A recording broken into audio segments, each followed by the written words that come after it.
বৈষম্যবিরোধী ছাত্র আন্দোলন বন্যার্তদের পাশে দাঁড়াতে কর্মসূচি ঘোষণা করেছে। কর্মসূচির অংশ হিসেবে রেস্কিউ অপারেশন, ত্রাণ বিতরণ কর্মসূচি ও ফান্ড রেইজিং উদ্যোগ গ্রহণ করেছে তারা।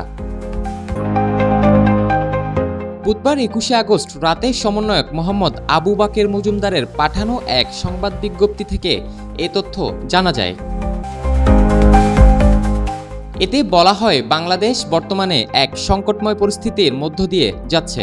ভারত থেকে আসা উজানের নদীগুলোর বাঁধ খুলে দেওয়ায় নোয়াখালী, লক্ষ্মীপুর, কুমিল্লা, মৌলভীবাজার, সিলেট, খাগড়াছড়ি সহ দেশের দক্ষিণ পূর্বাঞ্চলীয় এলাকাগুলো পাহাড়ি ঢল ও বন্যার কবলে পড়েছে।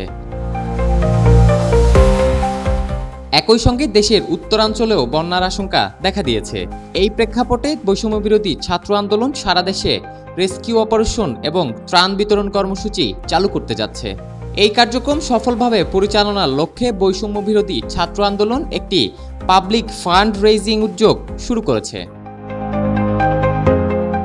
সকল ছাত্র আন্দোলনের সমন্বয়ক এবং ভলান্টিয়ারদের আহ্বান জানিয়ে বিজ্ঞপ্তিতে বলা হয়, আপনারা নিজ নিজ জেলা উপজেলায় স্থানীয় স্বেচ্ছাসেবী সংগঠন এবং জনসাধারণের সঙ্গে সমন্বয় করে স্বেচ্ছাসেবী দল গঠন করুন।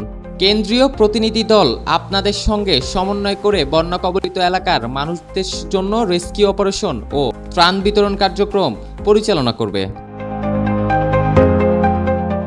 নির্দেশনা প্রদান করে এতে আরও বলা হয়, সকলকে অনুরোধ করা যাচ্ছে নিজ নিজ এলাকায় ত্রাণ কার্যক্রম পরিচালনার জন্য একাধিক হটলাইন নম্বর চালু করুন এবং নিরাপত্তার বিষয়টি নিশ্চিত করুন। নিকটস্থ নিরাপদ আশ্রয় স্থলগুলো চিহ্নিত করে তা সংশ্লিষ্ট এলাকার মানুষদের জানিয়ে দিন। বৈষম্যবিরোধী ছাত্র আন্দোলন মনে করে, সকলের সম্মিলিত প্রচেষ্টায় এই সংকট মোকাবেলা সম্ভব। Desk report, media express.